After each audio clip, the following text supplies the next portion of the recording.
Radhe Radhe everyone, आप देख रहे हैं सीरियल सियापा, जहां पे हम देते हैं आपको आप ही के फेवरेट शोज की इंटरेस्टिंग अपडेट। आज रात के राधा कृष्ण के एपिसोड की शुरुआत होती है राधा रानी के साथ, जो कि जान जाती हैं कि कपटासुर कौन है और उनका असली कृष्ण कौन है। राधा रानी कपटासुर का अंत कर देती हैं और उसके सीने में वही विष वाला मोरपंख अंदर सीने में गड़ा देती हैं, जिससे उसका अंत हो जाता है और राधा कृष्ण के पास लौट आती है। राधा यहाँ पर कृष्ण से क्षमा मांगती है और कहती हैं कि मुझे माफ़ कर दो, मैं अपने कृष्ण को, उसके प्रेम को नहीं समझ पाई। इससे ज़्यादा दुर्भाग्य की बात और क्या होगी। कृष्ण राधा से कहते हैं कि तुम्हें क्षमा मांगने की कोई आवश्यकता नहीं है, ये तो कपट का ही असर था जो तुम पर हावी हो रहा था और अंततः तुमने पहचान तो लिया था। तुम तो सिर्फ कपट निकाल करके कपटासुर को एक सही मार्ग दिखाना चाहती थी, लेकिन शायद उसके नसीब में ये था ही नहीं। मतलब यहाँ पर सब कुछ ठीक हो जाता है। राधा रानी कृष्ण के साथ में वही हंसी खुशी गले लगती हुई नजर आती हैं, जिस तरह से वो हमेशा एक दूसरे के साथ नजर आते हैं। उधर दिखाया जाएगा कि जो कृष्ण हैं वो झूले पर आराम कर रहे होंगे और राधा उन्हें बहुत ही ज़्यादा प्रेम से देख रही होंगी। कृष्ण कहेंगे कि राधा, मुझे इतने प्रेम से तुम क्यों देख रही हो, क्या देख रही हो। राधा कहेंगे कि कृष्ण, मैं ये देख रही हूँ कि कितनी बड़ी बड़ी मुश्किलों को तुम सरलता से हल कर लेते हो और फिर कितने ही अच्छे तरीके से तुम मुस्कुराते भी हो। तुम्हें कभी डर, भय या फिर चिंता नहीं होती। कृष्ण कहते हैं कि देखो, अभी जो हो रहा है वो तो होकर ही रहेगा, इसलिए उसमें सोच करके अपना चिंता में समय व्यर्थ करना एकदम बेकार है। इसीलिए बस माखन मिश्री खाओ और जो हो रहा है उसका डट कर सामना करो।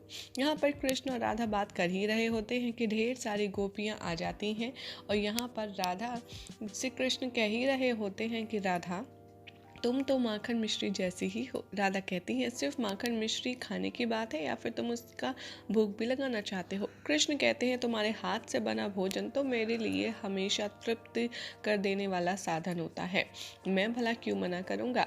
हाँ हाँ, मैं अवश्य तुम्हारे हाथों का बना भोग खाऊंगा।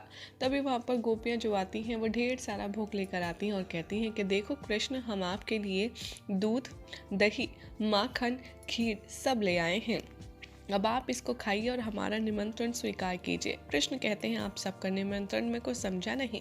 तभी सारी गोपियाँ राधा रानी और श्री कृष्ण को अपने अपने गांव इनवाइट करती हैं और कहती हैं कि आप सर्वप्रथम हमारे यहाँ आइएगा और हम चाहते हैं कि आप हमारे साथ कुछ क्षण हमारे निवास स्थानों पर या हमारे गाँव में व्यतीत करें। कृष्ण राधा की ओर देखते हैं और कहते हैं कि जैसी राधा की इच्छा होगी वैसा हम करेंगे। राधा कहती हैं कि जाने का मन तो मेरा भी बहुत है कृष्ण, लेकिन हम इतने दिन के लिए जाएंगे तो द्वारका के कार्यभार का क्या होगा, द्वारका में सब देख रेख कौन संभालेगा। कृष्ण कहते हैं कि तुमने कह दिया, मेरी सखी की इच्छा मेरे लिए आदेश, तो हम अवश्य आएंगे। सारी गोपियां लड़ने लगती हैं कि पहले मेरे घर आइएगा, पहले मेरे घर आइएगा। कृष्ण कहते हैं कि अगर आप ऐसे करेंगे तो हमें कुछ समझ नहीं आएगा कि कहाँ कब कहाँ जाना है, इसलिए आप लोग आपस में पहले सुनिश्चित कर लीजिए कि हम किसके यहाँ पहले आएंगे और फिर हमें बता दीजिएगा। सारी गोपियाँ राजी हो जाती हैं और कहती हैं कि ठीक है कृष्ण, हम आपस में सुनिश्चित करके आपको संदेश भिजवाएंगे कि आपको सर्वप्रथम किसके गांव आना है। राधा रानी भी खुश, कृष्ण भी खुश और गोपियां भी खुश हो जाती हैं। सबके चले जाने के बाद राधा कृष्ण से कहती हैं कि कृष्ण, तुमने जाने का तो कह दिया, लेकिन हम इतने दिन के लिए द्वारका का कार्यभार कैसे छोड़ पाएंगे। तभी यहाँ पर कृष्ण कहते हैं कि तुम उसकी चिंता मत करो राधे, तुम बस ये सोचो कि हम गोपियों के गांव जाकर के कैसे समय व्यतीत करेंगे। उधर दिखाया जाएगा कि जो शुक्राचार्य है वो चिता जला रहा होगा। तभी वहाँ पर शाल्व आएगा और कहेगा कि कपटासुर का भी अंत हो चुका है, उस कृष्ण और राधा ने मिलकर कपटासुर का भी अंत कर दिया। ये चिता क्या आप उसी के लिए सजा रहे हैं। यहाँ पर जो शुक्राचार्य है वो गुस्से में आ जाते हैं और कहते हैं कि मूर्ख, ये मेरी माता की मृत्युशैया है। आज ही के दिन कृष्ण ने मेरी माता का अंत किया था और तभी से मेरे अंदर प्रतिशोध की अग्नि जल रही है और आज ही के दिन मैं अपनी माता को इस तरीके से नमन करता हूँ ताकि मैं कभी ना भूलूं कि कृष्ण से मुझे कैसा और किस बात का प्रतिशोध लेना है। लेकिन अब कपटासुर का अंत हो गया है, हमें कोई और ऐसा ढूंढना पड़ेगा जिसके अंदर कृष्ण के लिए उतनी ही नफरत, उतनी ही घृणा, उतना ही गुस्सा हो जितना कि हमारे अंदर है। कपटासुर के अंदर वो बात नहीं थी कि वो कृष्ण का अंत कर पाए, उसके अंदर ना तो उतना साहस था और ना ही इतनी घृणा थी और ना ही इतनी गुस्सा थी, इसीलिए उसका अंत हो गया।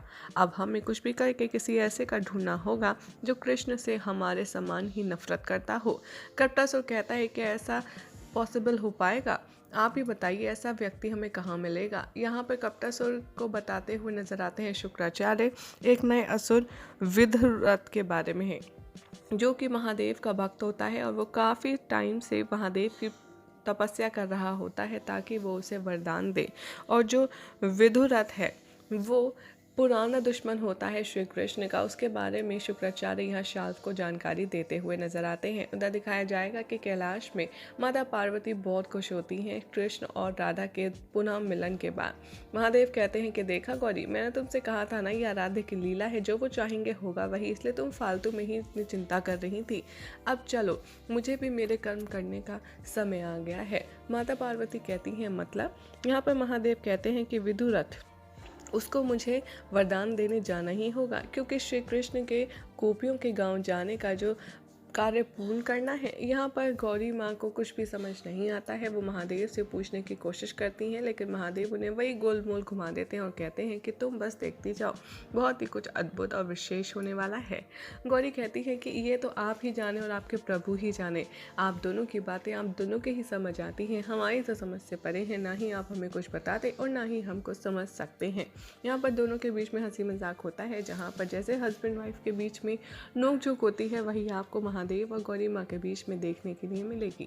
उधर दिखाया जाएगा कि बलराम दाऊ श्री कृष्ण के पास आ ही रहे होंगे, तभी यहाँ पर रेवती और राधा कृष्ण को ढूंढ रही होंगी और कहेंगी कि कृष्ण मेरे देवर जी कहाँ हो। दोनों अपने अपने अंदाज में कृष्ण को ढूंढेंगी और कहेंगी कि मैंने उनके लिए विशेष भोज बनाया है। तो रेवती कहेगी कि मैंने भी अपने देवर जी के लिए 56 भोग बनाए हैं, लेकिन वो हैं कहाँ। लेकिन कृष्ण है कि यहाँ एक गमले के पीछे छुपे होकर इन दोनों को देख रहे होते हैं। तभी पीछे से बलराम दाऊ आते हैं, कहते हैं अच्छा हम छुप क्यों रहे हैं। बलराम दाऊ से कहते हैं कृष्ण कि आप जाइए बलराम दाऊ, मैं बहुत विशेष कार्य कर रहा हूँ, मुझे परेशान मत कीजिए। बलराम दाऊ बहुत कोशिश करते हैं कि कृष्ण उन्हें बता दे कि आखिर क्या मांझरा है छुपने का, लेकिन कृष्ण हर बार की तरह ठिठोली करके उन्हें झांसा दे देते हैं। बलराम दाऊ कहते हैं कि ठीक है, तुम्हें नहीं बताना तो मत बताओ, अब देखो मैं क्या करता हूँ। और वो उन्हें सबके सामने एक्सपोज कर देते हैं। राधा और रेवती को बता देते हैं कि जिसे आप ढूंढ रही हैं ये नटखट काना यहाँ है, और यहाँ पर दोनों की पकड़ में आ जाते हैं। श्री कृष्ण कहते हैं कि देखिए, आप दोनों मुझे इतना ज़्यादा स्वादिष्ट भोजन खिलाती हैं, मेरे लिए इतना सब कुछ करती हैं कि मेरा वज़न अब बहुत ही ज़्यादा बढ़ता जा रहा है। इसलिए मैंने सोचा था कि आज मैं उपवास रखूँगा, लेकिन आज भी आप लोगों ने मेरे लिए 56 भोग बना दिए। अब मैं कैसे खाऊँगा? जिस कार्य के लिए मुझे झरहरा रहना है वो तो आप सब नष्ट करवा देंगे।